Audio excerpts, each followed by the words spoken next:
السلام علیکم ڈیئر طالبات، آج ہم مولانا محمد حسین آزاد کا مضمون محنت پسند خدمت کے بارے میں پڑھیں گے۔ مضمون کا آغاز کرنے سے پہلے مولانا محمد حسین آزاد کا شخصی تعارف دیکھ لیتے ہیں کہ مولانا محمد حسین آزاد جو ہے وہ 1830 میں مولوی محمد باقر کے گھر پیدا ہوئے۔ ان کے والد ایک صوفی تھے۔ ابتدائی تعلیم گھر میں بھی حاصل کی اور بعد میں وہ دہلی کالج میں تعلیم حاصل کرنے کے لیے چلے گئے۔ 1857 کی جنگ آزادی میں آزاد کے والد مولوی محمد باقر کو غداری کے الزام میں گولی مار دی گئی اور آزاد بے سر و سامانی کے عالم میں لکھنؤ چلے گئے۔ پھر 1864 میں لاہور آئے اور محکمہ تعلیم میں ملازمت اختیار کر لی۔ 1883 میں ایران گئے اور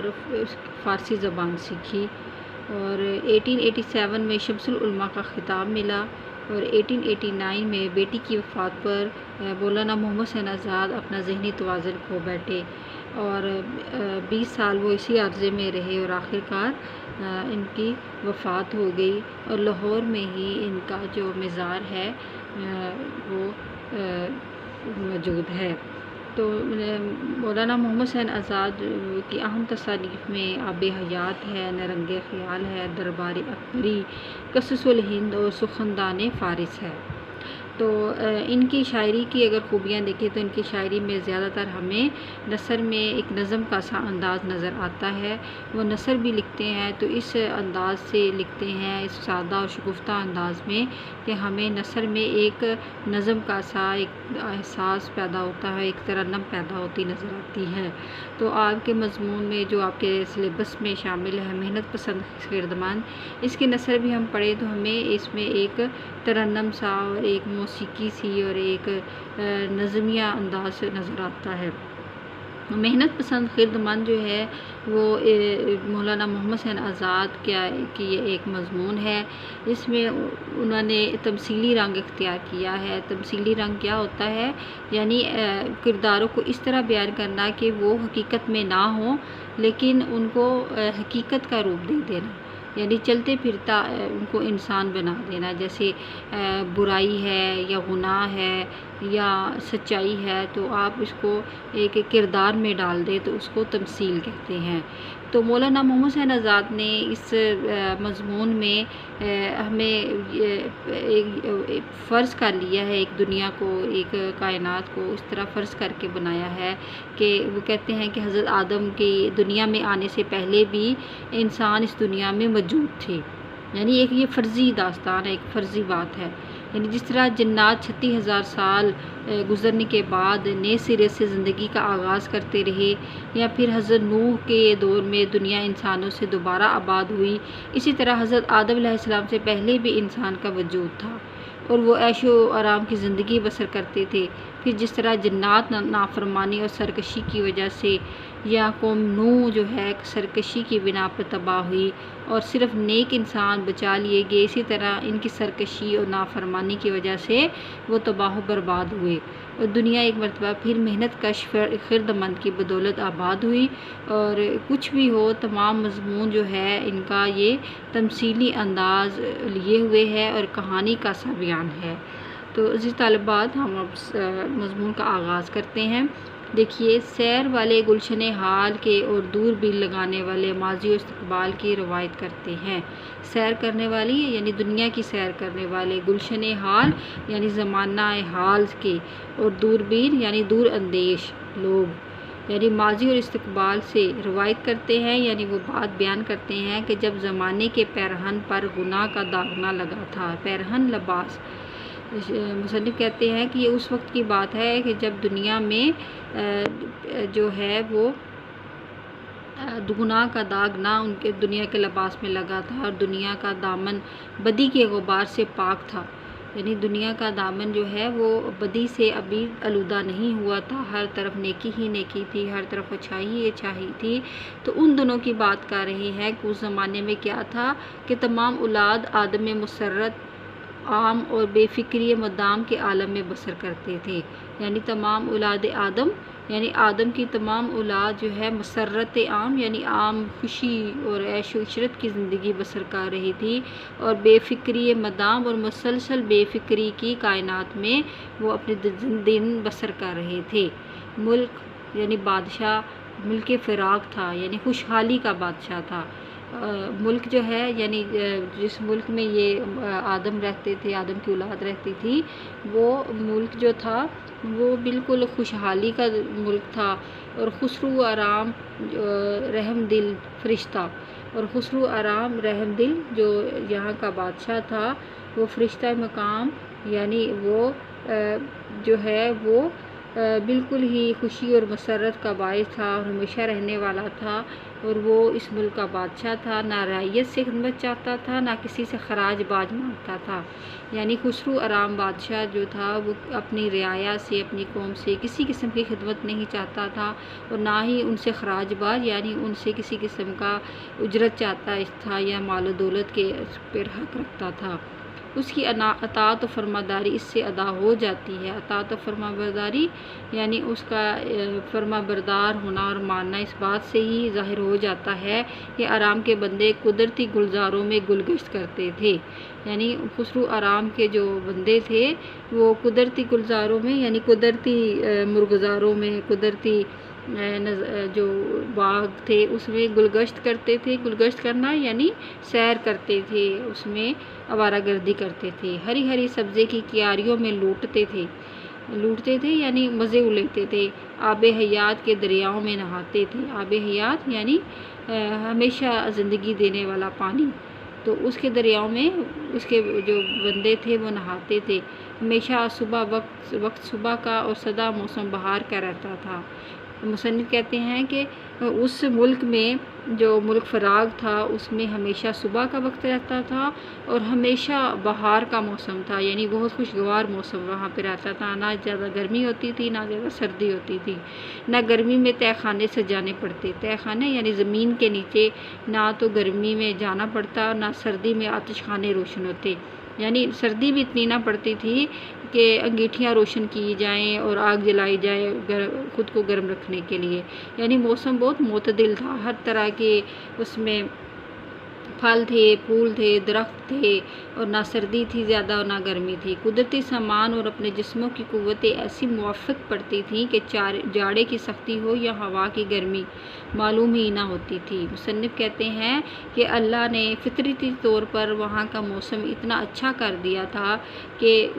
اپنے جسموں کی قوتیں یعنی جسموں کی طاقتیں جو تھیں ایسی موافق پڑتی تھی، یعنی اتنی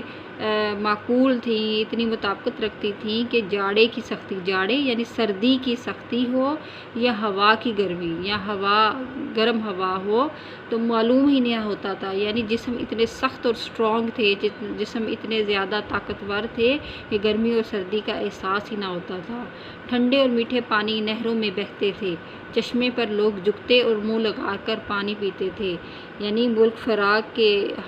جو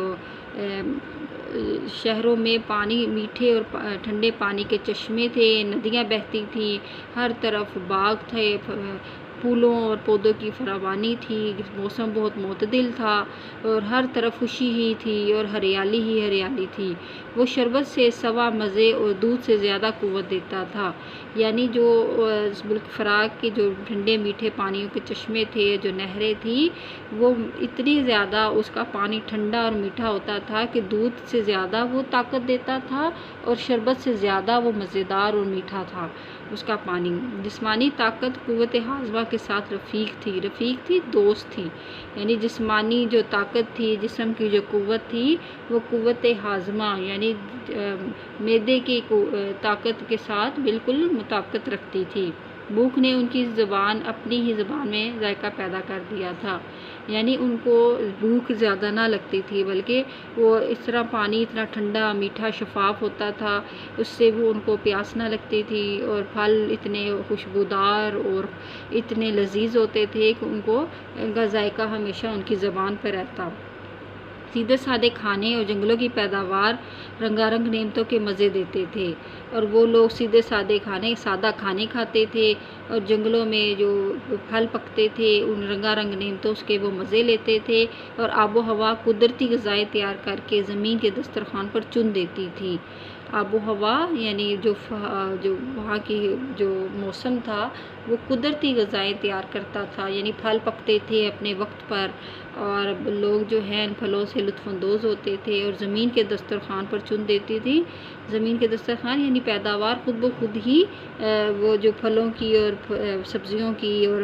اناج کی تھی وہ خود بخود ہی زمین پیدا کر لیتی تھی۔ وہ ہزار مکوی اور مفرہ کھانے کے کام دیتی تھی۔ مکوی یعنی وہ جو خوراک تھی وہ بہت زیادہ قوت بخش تھی، مفرہ اور راحت دینے والی تھی، اور وہ کھانے جو وہ کھاتے تھے وہ نہایت ہی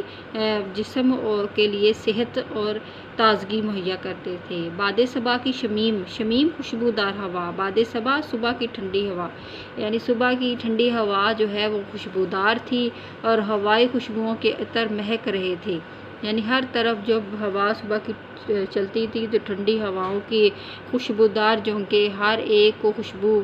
بکھیرتے تھے۔ بلبلوں کے چہچہے، یعنی بلبلیں ہر طرف چہچہاتی ہوئی نظر آتی تھیں۔ خوش آواز جانوروں کے زمزمے سنتے تھے، زمزمے گید یعنی جو کوئلیں تھیں جو کوکتی تھیں، اور پرندے جو ہے وہ سریلے گیت گاتے تھے۔ خوبصورت چرند پرند آس پاس کلیل کرتے پھرتے تھے، کلیل یعنی اچھلتے پھرتے تھے، یعنی طرح طرح کے خوبصورت چرند پرند جو ہے وہ اس باغ میں اور اس دنیا میں جس کا نام ملک فراغ تھا، وہاں پر جو موسم تھا، وہاں کی آب و ہوا جو تھی، وہاں کا جو خوراک تھی، وہاں کے جو پھل تھے، وہاں کے جو پرندے تھے، وہاں کی جو ہوا تھی، سب نہایت ہی خوبصورت اور دل کو بلی لگنے والی تھیں۔ جہاں بجا درختوں کے جرمٹ جھنڈ تھے، یعنی ہر طرف درخت ہی درخت نظر آتے تھے، ہریالی ہی ہریالی تھی، سرسبز اور شاداب ملک تھا، انہی کے سائے میں سب چین سے زندگی بسر کرتے تھے۔ یہ عیش و آرام کی قدرتی سامان اس بہتاب سے تھے، بہتاب یعنی کثرت سے تھے، یعنی مصنف کہتے ہیں کہ یہ عیش و عشرت کے سامان جو اللہ نے قدرتی طور پر اس ملک میں کے لیے مہیا کیے تھے وہ بہت ہی زیادہ تھے کہ ایک شخص کے فراوانی سے دوسرے کے لیے کمی نہ ہوتی تھی، یعنی ایک شخص اگر اس سے لطف اندوز ہوتا تھا ان نعمتوں سے تو دوسروں کے لیے کمی نہ ہوتی تھی، یعنی بہت زیادہ تعداد میں اللہ نے اس ملک کو نعمتیں بخشی ہوئی تھی، اور کسی طرح ایک دوسرے کو رنج نہ پہنچتا تھا، یعنی تکلیف نہ پہنچتی تھی، کوئی بھی ایک دوسرے کو تکلیف نہ پہنچاتا تھا، سب کی طبیعتیں خوشی سے مال اور دل فراغ البال تھے، خوشی سے مالا مال یعنی خوشی سے لبریز تھے سب کے دل، اور دل فارغ البال تھے، یعنی دل جو تھے وہ ہر ایک کے لیے وہ راحت اور سکون فراہم کرنے والے تھے، یعنی کوئی بھی بغض حسد اس میں جلن جیسی بیماریوں میں مبتلا نہیں تھا۔ تو مصنف نے اس پورے پیراگراف میں ہمیں تمثیلی انداز میں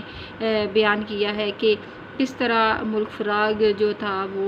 خوبصورت تھا اور بہت ساری اللہ نے کی نعمتوں سے وہ مالا مال تھا، لوگ بھی بہت خوشحال تھے اور ایک دوسرے کے لیے بہت اچھے وہ خیالات رکھتے تھے، لیکن دوسرے پیراگراف میں مصنف بتاتے ہیں کہ یہ جو ملک فراغ تھا کس طرح تباہ و برباد ہو گیا، کس طرح پھل پھول سبزیاں ان سے دور ہوتی چلی گئیں، جو سردی اور گرمی جو ان کو لگتی نہ تھی، موسم جو تھے وہ بالکل بدل گئے اور ہر طرح کی بیماریوں نے ان کو گھیر لیا، تو اس کی وجہ کیا تھی؟ تو عزیز طالبات کل اگلے لیکچر میں ہم اس کا دوسرا پیراگراف پڑھیں گے اور مزید معلومات جو ہے وہ دیکھیں گے۔ آج کے لیے اتنا ہی کافی ہے۔ اللہ حافظ۔